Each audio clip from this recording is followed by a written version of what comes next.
For breakfast, we have some French toast with some powdered sugar in there, 2 eggs with a little bit of Parmesan cheese, and then we have 2 slices of bacon, and we have some sugar-free syrup, of course, to go on top, and our coffee as well. And it's my birthday. It's the day after my birthday, but it's my birthday breakfast because I didn't get to have birthday breakfast. So don't judge me. I'm going to eat what I want because it's still my birthday. Birthday's all weekend, so back up. So we already did our warm-up. 10 minutes. We did 10 minutes, but it's fucking loud as fucking here, so I couldn't really say that on the Stairmaster. So 10 minutes of the Stairmaster for our leg warm-up. And now we're going to do some RDLs, some stiff-legged RDLs, and we're going to pair it with some hip thrusts just to, engage our glutes a little bit and also to hit our hamstrings a little bit too. It's a hamstring-focused day, so, you know what I'm saying? We'll save quads for later, but let's get after it. Let's go. Let's challenge ourselves. Let's fucking destroy our hamstrings, and then let's finish with cardio, of course. So let's get after it. Stop looking at my fucking ass, you motherfuckers. JK. But RDLs are fucking phenomenal for your hamstrings. Guys, don't be like me. Well, not right now. I'm not doing that right now, but stop ego lifting with your RDLs. I see it all the time. People fucking ego lift with RDLs and they cannot get a great stretch at the bottom of their hamstrings because they're so focused on balancing the weight. As you guys can see, my hamstrings are nice and stretched. You can see the separation of my hamstrings. You can see the definition of my hamstrings, especially because my fucking shorts are pulled up all the way like a fucking creeper. But you can see the separation. You can see I'm getting a full lengthening part of the RDLs, which is amazing, which I'm getting a great stretch of, and I'm taking my time at the bottom, getting a great stretch, not rushing it, great form, and then definitely pairing these with with these fucking the RDLs, these fucking hip thrusts, man. I mean, of course it works your glutes, right? But it also works your hamstrings. And look at that. Look at my fucking thigh right there. I got that weird separation, that wrist striation right there in my thighs. So it's just telling me that my fucking legs are getting leaner. If you can look hard enough, there's a vein right there too. So I'm getting veins in my legs, which means, I am cutting. I am getting a thinner fat percentage, a lower fat percentage. Like the fat on my body is becoming thinner. That's what I meant to say. But, working hard as hell. And as you guys can see, stick your ass out as far as possible. We do RDL. Now, I'm not inviting anybody to do anything to me, of course, because, I'm not consenting to that. But stick your ass out as far as possible. Try to keep your knees straight, lock them out a little bit, and then bring the bar away from your body at the bottom. Stretch, just like that. If you want to make it a little bit more challenging, you can stand on like a box or stand on a platform, and then, make sure that the bar is, hanging off of the platform or off of the box, and then that will allow you to stretch a little bit more forward.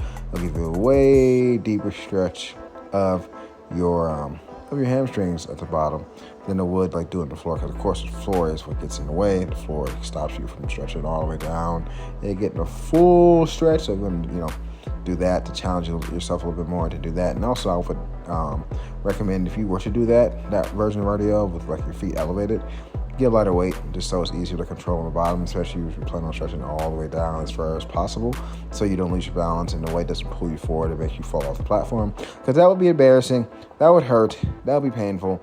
I don't think you guys want that to happen to you, do you? So yeah, make sure you do that. And here we go, next set of RDLs. And for me, when I do RDLs, they're very taxing. They're very taxing my body. It really systemically fatigues my neural system. I said neural system. I'm a fucking idiot. Nervous system. It really systemically fatigues the hell out of me. Probably because it's a barbell. It's heavy and it's a full compound movement. You know what I'm saying? It's a hitch. It's a hinge movement too. So it does take a lot of energy. But this shit does wipe the fuck out. And my lower back starts to, kind of get sore. And that's just because the hinging over and back and over kind of, fatigues that a little bit. That's why it's important to keep your ass stuck out as far as high as possible, so you don't keep relying or try to rely on your lower back, which is kind of fine. You know what I'm saying? You're going to work your lower back anyway, regardless of any hinging movement. You're going to work your lower back anyway. As long as it's not hurting you, it's fine. It's gonna be a little bit sore, but try to keep your ass stuck out as possible. Yeah, like I said, look at the striations in my quads when I'm going up and going down. That is freaky. I haven't never seen that before. And I got the veins popping right there. I am happy with my fucking, my cut so far. So, yeah. And this is more of a finisher. And it hurts. Hurts my glutes for sure. So we're about to hit some seated hamstring curls. I'll make it quick. 3 sets. We're going to have a 45-second break in between sets so we can get it done really quickly. And as you guys know, if I know I'm running, low on time, or I need to get out of the gym as soon as possible, I'll take shorter rest periods to really make sure that I'm fucking destroying my muscle, whatever muscle group I'm working, and so I can get it done efficiently, effectively, and on time. And that's what I'm going to do with my hamstrings. And this is very challenging for me because my hamstrings are a very weak point in my body. So, I can do like 3 or 4 sets of hamstrings for the entire day, and I'm good. I don't need to do anything else. That's how much they fucking kill me. I can do quads all day. I can do fucking my chest all day. I can do everything all day except for my hamstrings. So for me to do these 40-second breaks, it was very tough, very challenging, especially after doing RDLs. It was not fun. My fucking shit was on fire. My fucking hammies are on fire. They burned, man. I feel like they're finna literally rip off of the bone, but we're not gonna fucking be chumps. We're not gonna complain. We're not gonna be pussies. We're not gonna be, little fucking babies. We're gonna fucking kill our shit. We're gonna triumph ourselves because that's where I'm in the gym. It's me versus me. Always you versus you in the gym. Nobody else matters. It's only you and your mind and what you're telling your mind you can and cannot do. You better not be telling your mind you can't do something. You can do anything you set your mind to. Work fucking hard. Train fucking hard like I'm doing. Look at my fucking face. Look at my face. It fucking hurts. It fucking hurts, guys. Look at my face. And then now look. Back after 45 seconds. And then we're going to go complete failure here. We're going to really fucking cook our shit. Test ourselves. And as you guys can always see, like I always do, my form is great. Taking my time up, going slow, not rushing it.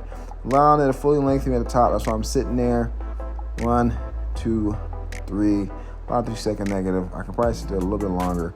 But shit is about to hit the fan. Shit is about to get real. This shit is going to really fucking hurt. Like, I'm going to really push myself to go to failure right here. And I'm not even a failure yet, as you got to see.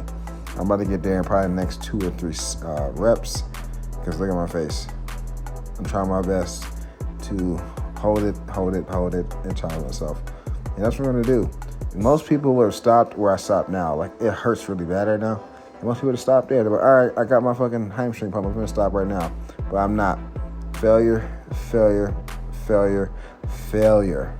All right, so we're going to do some quad extensions just to finish out with our leg day today. So let's get after it.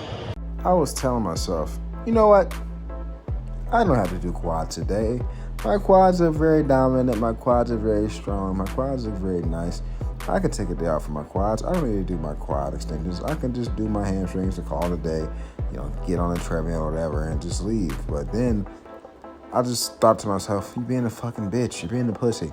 You're being soft. Get through it. Fucking fight through it. Do it because you don't want to do it. And it's very rare I don't want to do my quads. But my quads are they're not pretty sore, but they're still sore from the last leg that we did, which was quad focus, and also sore from work. But, you know what I'm saying? I had to just get out of my mind and stop being a weakling and push through, overcome and, finish it out strong. I didn't want to do it, but I did it, and it feels good to get a task done when you don't do it. Like, it feels good to get a task done that you don't want to do versus you feel bad for not getting a task done that you should have done. And that is my quads today. I felt good after the fact that I did my quads. You know what I'm saying? I felt good because I actually did it. I accomplished it because my goal is for, my adjacent days. So, like, of course, my leg days, I do quad focus, hamstring focus. So whatever I'm focusing on, at least do one exercise for the adjacent muscles just so we can get enough volume in for the week. So to the point that, I'm not just training that muscle once a week. And, I'm happy that I was able to do that because I wouldn't have been able to live myself if I did not do my quads today. I probably would have. I'm not going to make any jokes about that because I don't want to get demonetized or get flagged by YouTube. So I'm not going to make that joke about jumping off of what, because I'm not trying to get in trouble, guys. But you guys are smart enough to understand what I'm saying.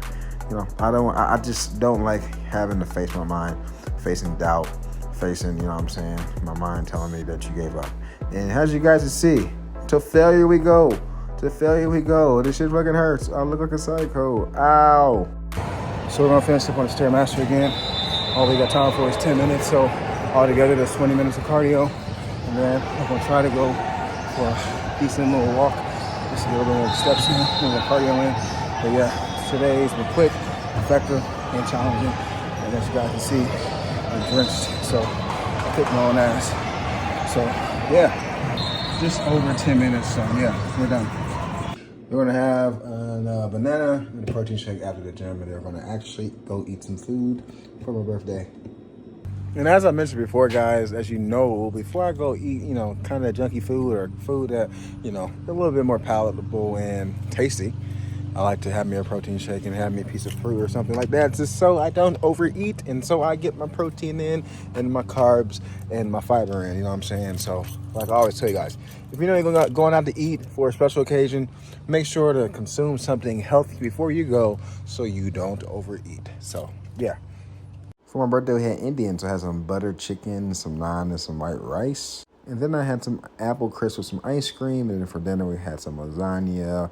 Yeah, and the Coke, of course, diet. And then we had some birthday cake that was left over for dessert as well. So, yeah. It's time to work now. Work, work, work. It's time to work out. Work, work, work.